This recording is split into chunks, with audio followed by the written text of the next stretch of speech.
नमस्कार, स्वागत है आप सभी का। मैं हूं आपके साथ रेशु त्यागी। छठे चरण के लिए वोटिंग जारी है। मतदान बूथ पर सुबह से ही लंबी लंबी कतारें देखने को मिल रही हैं। छठे चरण में दिल्ली की सभी 7 सीटों पर मतदान शुरू हो चुका है। दिल्ली सहित 8 राज्यों की 58 सीटों पर मतदान जारी है। हरियाणा की 10 लोकसभा सीटों पर वोटिंग जारी है। सीएम नायब सिंह सैनी ने अपने गांव में मतदान किया है। वहीं मनोज तिवारी, कन्हैया कुमार की प्रतिष्ठा भी दांव पर लगी हुई है। इसके साथ ही मेनका गांधी, निरहुआ सहित कई दिग्गज नेताओं की प्रतिष्ठा छठे चरण में दांव पर है। लोकसभा चुनाव के छठे चरण की 58 सीटों पर वोट सुबह 7 बजे से डाले जा रहे हैं। देश की 428 सीटों पर मतदान हो चुका है और बाकी बची 115 में से 58 लोकसभा सीटों पर छठे चरण में वोटिंग चल रही है। लोकसभा चुनाव के इस चरण में पूर्व केंद्रीय मंत्री मेनका गांधी, केंद्रीय मंत्री धर्मेंद्र प्रधान, 2 बार के सांसद मनोज तिवारी, कन्हैया कुमार, दिनेश लाल यादव, निरहुआ समेत कई दिग्गज नेताओं की प्रतिष्ठा दांव पर लगी हुई है। मनोज तिवारी और कन्हैया कुमार उत्तर पूर्व दिल्ली सीट पर आमने सामने हैं, तो वहीं मेनका गांधी यूपी की सुल्तानपुर सीट से मैदान में हैं। तो सुबह से ही मतदान जारी है और लंबी लंबी कतारों में इस दौरान मतदाता लगे हुए हैं, अपने मत का इस्तेमाल कर रहे हैं। जगह जगह की तस्वीरें हम आपको दिखाएंगे और इस दौरान 12.5 लाख करोड़ रुपए इस बिहार को केंद्र सरकार ने दिए हैं और उनके पिताजी जब माननीय मंत्री थे 2004 से 14 के बीच में बिहार को केवल 2,18,000 करोड़ रुपए मिले थे। मोदी जी के आते ही बिहार को 6 गुना रकम मिला है। इसके लिए तेजस्वी जी को मोदी जी के पांव पखारने चाहिए। केशवी यादव कह रहे हैं कि तुम मुझे वोट दो, मैं तुम्हें नौकरी दूंगा, इस पे क्या कहेंगे आप? अपने पिताजी की तरह चपरासी घोटाला करके नौकरी देंगे। जब उनके पिताजी माताजी नौकरी मुख्यमंत्री देते हैं और प्रधानमंत्री देते हैं। यह भी चुनाव प्रधानमंत्री जी के नाम पे हो रहा। यहाँ भी एनडीए का वादा था 10 लाख नौकरियों का और 10 लाख का। आज भी सम्राट जी और नीतीश जी ने कहा कि अगले चुनाव से पहले यह लक्ष्य पूरा करके ही हम चुनाव में जाएंगे। माल महाराज का मिर्जा खेले होली, यही तेजस्वी का हाल है। मतदान के बाद जो प्रतिक्रियाएं हैं वो भी इस दौरान सामने यहाँ पर आ रही हैं और सुबह से ही दरअसल 58 सीटों पर जो वोटिंग है वो जारी है और हर कोई लोकतंत्र के इस महापर्व में अपने परिवार सहित सहभागिता निभाने के लिए मतदान केंद्र पर पहुंच रहा है। छठे चरण में झारखंड की 4 सीटों पर मतदान आज 82 लाख मतदाता तय करेंगे 93 प्रत्याशियों की किस्मत। लोकसभा चुनाव अपने अंतिम पायदान पर है। 5 चरण के चुनाव हो चुके हैं, आज छठे चरण का मतदान हो रहा है। और झारखंड की अगर बात करें तो झारखंड में 4 सीटों पर मतदान चल रहा है। मतदान को लेकर पुख्ता इंतजाम किए गए हैं। 4 सीटों पर जहां मतदान हो रहा है वो रांची, जमशेदपुर, धनबाद और गिरिडीह, जहां मतदान को लेकर सारी तैयारियां पहले से ही पूरी कर ली गई थी। सुबह 7 बजे से मतदान शुरू हो चुका है। छठे चरण में झारखंड की 4 सीटों पर आज मतदान। इस चरण में कुल 82,16,506 मतदाता हैं, जिसमें पुरुष मतदाताओं की संख्या 42,06,926 है। महिला मतदाताओं की संख्या 40,09,290 है। इसके साथ ही थर्ड जेंडर मतदाता 290 हैं। आयोग ने मतदान को लेकर विशेष तैयारियां की हुई हैं। छठे चरण में राज्य में कुल 93 प्रत्याशी चुनाव मैदान में हैं। सबसे ज्यादा रांची में 27 प्रत्याशी चुनाव लड़ रहे हैं, जबकि सबसे कम प्रत्याशी गिरिडीह में हैं, जहां 16 उम्मीदवार चुनाव मैदान में हैं। सबसे बड़ा निर्वाचन क्षेत्र इस चरण में धनबाद है, जबकि सबसे छोटा गिरिडीह है। तो इसी तरीके से झारखंड की 4 सीटों पर आज सुबह से मतदान जारी है, तो वहीं उत्तर प्रदेश की 14 सीटों पर मतदान चल रहा है और लंबी लंबी कतारों में सुबह से लोग लगे हुए हैं। पहले वोट डालने का जो उत्साह है वो भी लोगों में देखने को मिल रहा है। लोग चाहते हैं कि सबसे पहले वो बूथ पर पहुंचे और अपने मत का प्रयोग करें। और ये तस्वीरों में आप देख रहे हैं दिल्ली के मुख्यमंत्री अरविंद केजरीवाल के पिता अपने मत का इस्तेमाल करने के लिए जाते हुए। तो दिल्ली की सभी सीटों पर आज सुबह से वोटिंग जारी है। 5 राज्यों के 58 सीटों पर वोटिंग। 3 केंद्रीय मंत्री और 3 पूर्व मुख्यमंत्री अपनी किस्मत को आजमा रहे हैं। जयशंकर और हरदीप पुरी भी अपना वोट डाल चुके हैं, अपने मत का इस्तेमाल कर चुके हैं। 2024 लोकसभा चुनाव के छठे चरण में 7 राज्यों और केंद्र शासित 1 प्रदेश की 58 सीटों पर वोटिंग सुबह 7 बजे से शुरू हो चुकी है। विदेश मंत्री एस जयशंकर और पेट्रोलियम मंत्री हरदीप सिंह पुरी ने दिल्ली में अपने मत का इस्तेमाल किया। और अभी आपको तस्वीरों में हमने दिखाया जहां दिल्ली के मुख्यमंत्री अरविंद केजरीवाल के पिता अपने मत का इस्तेमाल करने के लिए बाहर निकले थे। वो तस्वीरें भी आपने देखी। ये तस्वीरें आप देख रहे हैं जहां लंबी लंबी कतारों में लोग लगे हुए हैं। इसके साथ ही मतदान स्थल को बड़ी ही खूबसूरती के साथ सजाया गया है। हरियाणा के सीएम नायब सिंह सैनी भी अपने मत का इस्तेमाल कर चुके हैं। जम्मू कश्मीर की अनंतनाग राजौरी सीट पर तीसरे चरण में चुनाव होना था, लेकिन इसे स्थगित कर दिया गया था। अब यहां छठे चरण में यानी कि आज वोटिंग चल रही है। 2019 में इन सीटों पर सबसे ज्यादा BJP 40, Baspa 4, BJD 4, Sapa 1, JDU 3, TMC 3, LJP 1, AJSU 1 seat जीती थी। कांग्रेस और आप अपना खाता भी नहीं खोल सके। आतिशी इस दौरान अपने मत का इस्तेमाल करने के लिए पहुंच रही हैं और ये तस्वीरों में आप देख रहे हैं दिल्ली की मंत्री आतिशी अपने मत का इस्तेमाल करने के लिए। और आज दिल्ली की सभी सीटों पर मतदान सुबह से ही जारी है। दिल्ली की 7 सीटों में पूर्वी दिल्ली, पश्चिमी दिल्ली, दक्षिण दिल्ली, चांदनी चौक, उत्तर पूर्व दिल्ली, उत्तर पश्चिम दिल्ली, नई दिल्ली की सीटें शामिल हैं। और इनमें बड़े चेहरे, बड़े नाम, मनोज तिवारी, कन्हैया कुमार, जिनकी किस्मत का आज फैसला होगा। छठे चरण के सियासी दिग्गजों की अगर बात करें तो उड़ीसा के संबलपुर से चुनाव लड़ रहे धर्मेंद्र प्रधान, मनोज तिवारी, कांग्रेस से कन्हैया कुमार उत्तर पूर्वी दिल्ली से चुनावी मैदान में है। उत्तर प्रदेश के सुल्तानपुर सीट से बीजेपी की मेनका गांधी, जम्मू कश्मीर के अनंतनाग राजौरी सीट से पीडीपी की महबूबा मुफ्ती, पश्चिम बंगाल के तमलुक से बीजेपी के अभिजीत, हरियाणा के करनाल सीट से पूर्व मुख्यमंत्री मनोहर लाल, कुरुक्षेत्र से नवीन जिंदल और गुरुग्राम सीट से राव इंद्रजीत सिंह। और उत्तर प्रदेश की 14 सीटों पर आज सुबह से ही मतदान जारी है। ऐसे में प्रयागराज में जनता में कितना उत्साह देखने को मिल रहा है, ये बताएंगे हमारे सहयोगी आलोक। आलोक, मतदान प्रक्रिया कैसी चल रही है और कितना उत्साह संगम नगरी में देखने को मिल रहा है? देखिए रिशु, जबरदस्त उत्साह संगम नगरी प्रयागराज में आम जनमानस में है। और आपको बताते चलें कि 2 सियासी दिग्गज के पुत्र चुनाव यहाँ लड़ रहे हैं। एक तरफ केशरीनाथ त्रिपाठी जो बीजेपी के बड़े नेता रहे हैं, स्पीकर रहे हैं और बंगाल के गवर्नर रहे हैं, उनके पुत्र नीरज त्रिपाठी को भारतीय जनता पार्टी ने यहाँ से टिकट दिया है।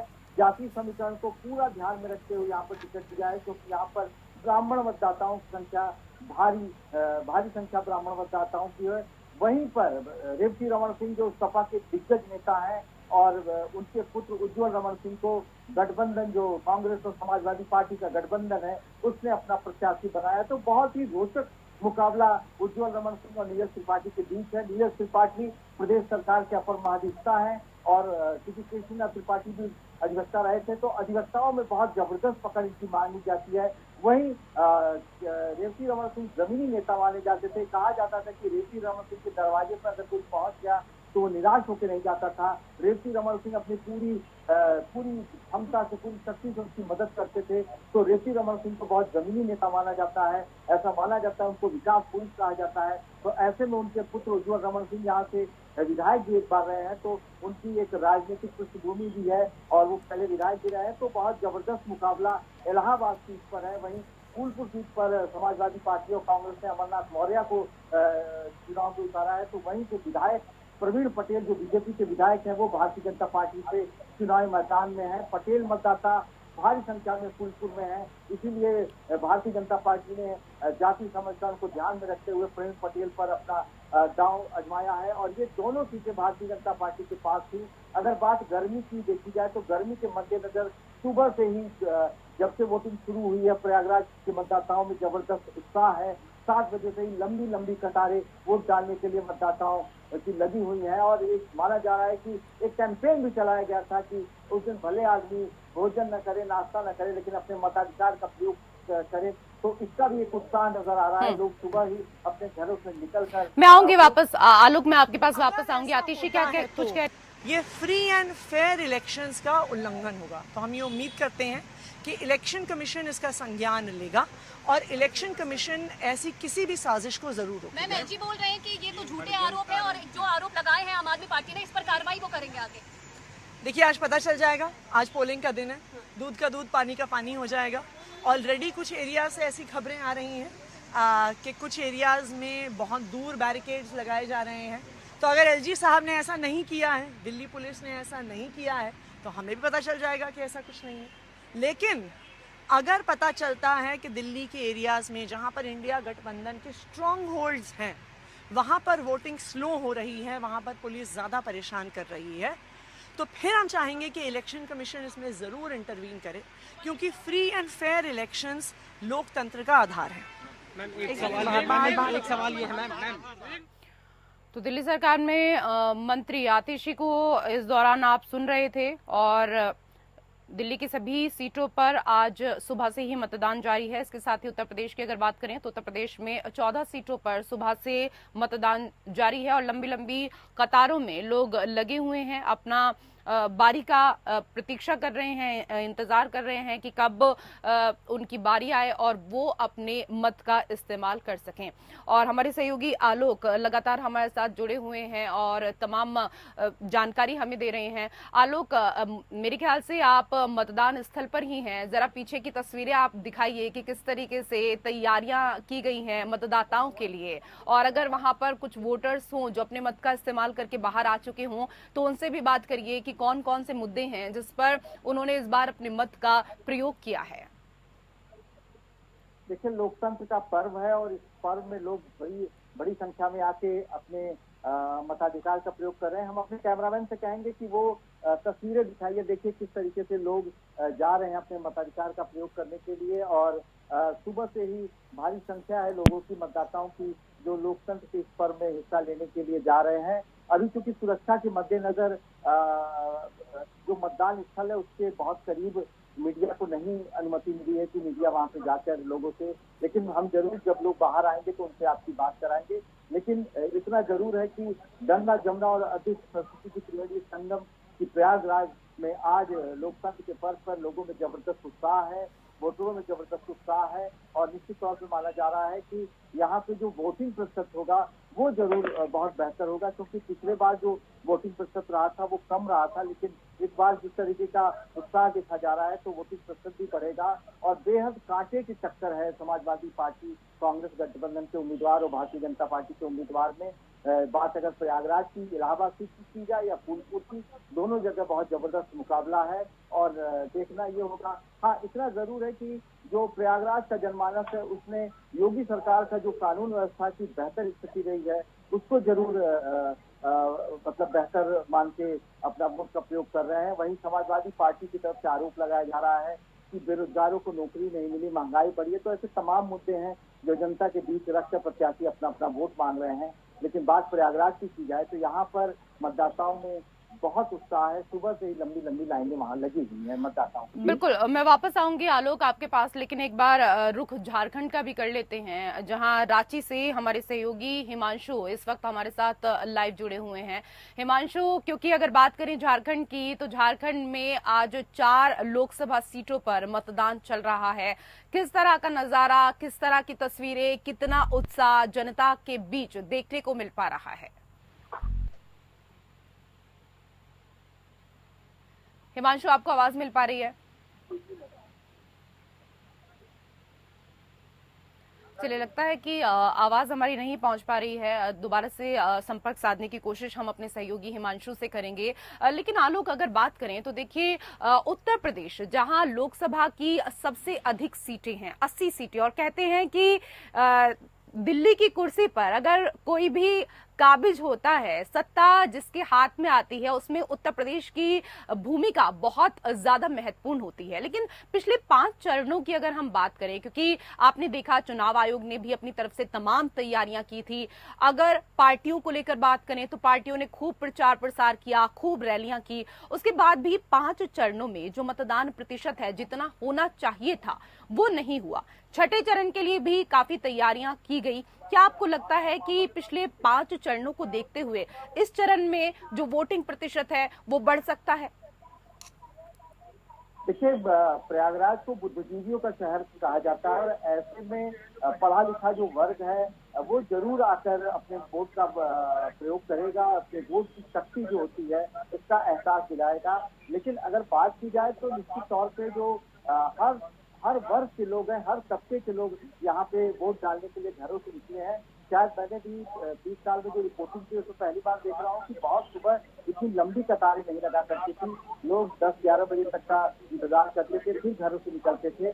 लेकिन सुबह 7 बजे से ही लोग आकर अपने वोटों का प्रयोग कर रहे हैं, निकल रहे हैं। और निश्चित तौर पे उत्तर प्रदेश में जिस पार्टी को सियासी जीत मिलेगी, जो पार्टी सबसे ज्यादा सीट हासिल करेगी, उसको जरूर दिल्ली का रास्ता उसके लिए खुलेगा। और विगत अगर 2 चुनाव की बात की जाए तो भारतीय जनता पार्टी ने बहुत जबरदस्त प्रदर्शन करके उत्तर प्रदेश में बहुत ज्यादा सीटें जीती थी और इसीलिए देश में भारतीय जनता पार्टी की सरकार, मोदी की सरकार बनी थी। तो इस बार भी पूरा जो फोकस है बीजेपी का या अन्य पार्टियों का, वो यूपी की जो ज्यादातर सीटें हैं उसमें जीत दर्ज करने का है, क्योंकि बिल्कुल साफ है कि जो दिल्ली का रास्ता है वो उत्तर प्रदेश से होकर गुजरता है और यहाँ की जो एक सीट है वो सरकार बनाने के लिए बेहद महत्वपूर्ण मानी जा रही है। बिल्कुल, और उत्तर प्रदेश ने तो इस देश को कई प्रधानमंत्री दिए हैं आलोक। लेकिन अगर आज बात करें, क्योंकि गर्मी का जो मौसम है वो आप देख रहे हैं कि गर्मी लगातार तेजी से बढ़ती जाती है और 9 बजते नहीं है कि लोग परेशान होने लगते हैं, बेहाल होने लगते हैं। और शायद यही कारण है कि सुबह सुबह लोग सबसे ज्यादा संख्या में पहुंचते हैं कि वो अपने मत का इस्तेमाल कर सकें। लेकिन इस दौरान आयोग की तरफ से क्या कुछ मतदान स्थल पर विशेष इंतजाम किए गए हैं गर्मी को देखते हुए, ताकि लोगों को परेशानी ना हो किसी तरह की? इसके साथ ही ये भी बताइए कि बुजुर्गों के लिए क्या कुछ इंतजाम किए गए हैं? मैं वापस से और कल रात से इन्होंने पीडीपी के तमाम एजेंट्स को बंद करके रखा है थानों में। और मैं एलजी साहब से कहना चाहती हूँ कि आप क्या यूपी से यही करने के लिए यहाँ आए हैं? आप 87 को दोहराना चाहते हैं? आपको शर्म नहीं आती? आपके लीडर ने रेड फोर्ट से ऐलान किया था जम्मू कश्मीर में साफ सुथरे इलेक्शन कराएंगे वाजपेयी जी ने, और आज आप सारा बर्बाद कर रहे हो यहाँ पर। गिरफ्तार किए होंगे उसमें हमें तो गिनती ही हम भूल गए हैं। आप देखिए, अनंतनाग डिस्ट्रिक्ट के हर थाने में आपको पीडीपी के पोलिंग एजेंट मिलेंगे, चाहे अशमुकाम हो, पहलगाम हो, दयालगाम हो, अनंतनाग हो, बिजवाड़ा हो। आप जहां भी जाएंगे, कुकरनाग, लारनू, वेरीनाग, हर जगह हमारे लोग बंद हैं। और जहां लोगों को बंद नहीं करते हैं वहां मशीनें बंद की गई हैं। आप घड़ोल में मशीन बंद है और भी कई जगह पे मशीन को खराब करने की शिकायत आ रही है, सिर्फ महबूबा मुफ्ती को रोकने के लिए। मैं एलजी साहब से कहना चाहती हूं, अगर आपको मुझसे इतना डर लगता है महबूबा मुफ्ती से, मुझे सीधे कहना था, मैं इलेक्शन ही नहीं लड़ती। चलिए,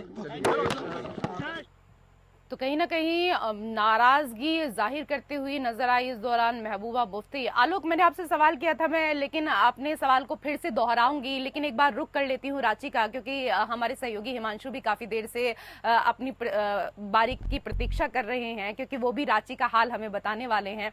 हिमांशु, अगर यहाँ पर बात करें तो झारखंड की 4 सीटों पर आज मतदान हो रहा है, कितना उत्साह देखने को मिल रहा है? रांची के लोग कितनी बड़ी संख्या में मतदान स्थल पर आपको नजर आ रहे हैं?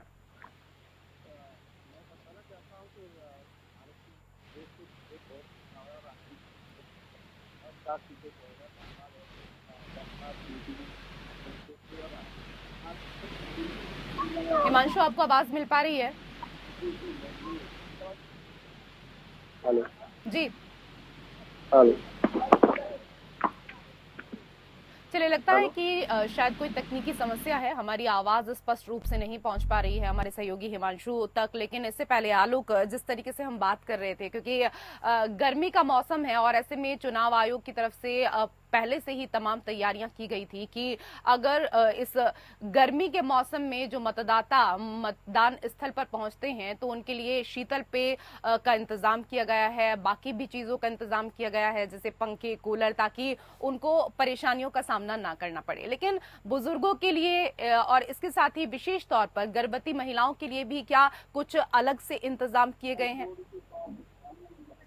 देखिए, बिल्कुल गर्मी को देखते हुए यहाँ पर पेयजल की व्यवस्था की गई है। जो मतदान केंद्र है वहाँ पर पंखों की व्यवस्था की गई है। इसके अलावा बुजुर्ग चलने फिरने में उनको किसी को दिक्कत है या कोई विकलांग है तो हर पोलिंग सेंटर पे व्हील चेयर का इंतजाम किया गया है, जिससे जो है उनको वोट डालने में कोई दिक्कत न हो। तो इलेक्शन कमीशन ने अपनी तरफ से वोट डालने के लिए किसी भी प्रकार के मतदाताओं को कोई असुविधा न हो, उनको कोई दिक्कत न हो, इसका पूरा ख्याल रखा है। और हर पोलिंग बूथ पर व्हील चेयर का इंतजाम है, पानी का इंतजाम है। इसके साथ साथ जो डॉक्टर्स की टीम है, एम्बुलेंस है, वो भी बूथ केंद्रों के आसपास तैनात की गई है। बात अगर सुरक्षा व्यवस्था की करें तो बिल्कुल बेहद पुख्ता इंतजाम किए गए हैं।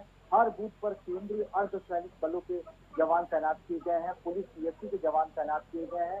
पूरा पहचान पत्र देखने के बाद ही उनको अंदर मतदान केंद्र में जाने की अनुमति दी जाएगी। बहुत सारे बूथ ऐसे हैं जहाँ पे सीसीटीवी कैमरों से निगरानी की जा रही है और खुद जो लोकल एसएचओज हैं वो जाके वहाँ पे इसका परीक्षण कर रहे हैं। ऑब्जर्वर जो नियुक्त किए गए हैं वो जाकर बूथ पे जाकर, पोलिंग स्टेशन पे जाकर, मतदान केंद्रों पे जाकर इसका निरीक्षण कर रहे हैं कि निष्पक्ष और शांतिपूर्ण मतदान चल रहा है कि नहीं चल रहा है। तो बेहद पुख्ता इंतजाम चुनाव आयोग द्वारा प्रयागराज में किए गए हैं, पूरे देश में किए गए हैं और उसकी तस्वीर बिल्कुल दिखाई दे रही है। हम जिस मतदान केंद्र पे हैं वहाँ पर भी दिखाई पड़ रहा है, लोग भारी संख्या में आके अपने वोट का प्रयोग कर रहे हैं। हम दिखा रहे हैं कि कैसे लोग जा रहे हैं, हम अपने कैमरामैन से कह रहे हैं कि वो आते जाते लोगों की तस्वीर दिखाएं। उन्होंने मुख्य द्वार की तस्वीर दिखाई है। देखिए, एक बुजुर्ग बीमार व्यक्ति हैं, वो सहारा लेके वोट डालने के लिए जा रहे हैं, उनको सहारा लेके वोट डालने के लिए भेजा जा रहा है। तो आप देख सकते हैं कि कितना बेहतरीन इंतजाम है। इसके अलावा सुरक्षा कर्मी लोगों को रोक दिए गए हैं। अगर कोई भी संदिग्ध व्यक्ति या ऐसा लग रहा है कि सिक्योरिटी अरेंजमेंट का पालन नहीं हो रहा है तो निश्चित तौर पर जो मतदान केंद्र है उस पर फेयर इलेक्शन चल रहा है, सुरक्षा बेहतर है, आम जनमानस का बेहद ख्याल रखा। बिल्कुल आलोक, ये खूबसूरत तस्वीरें लोकतंत्र के महापर्व की दिखाने के लिए आप कैमरा पर्सन को भी हमारी तरफ से धन्यवाद कीजिएगा और आपका भी बहुत बहुत धन्यवाद ये तमाम तस्वीरें हमें दिखाने के लिए। और इसी के साथ इस बुलेटिन में मेरे साथ फिलहाल इतना ही। नमस्कार।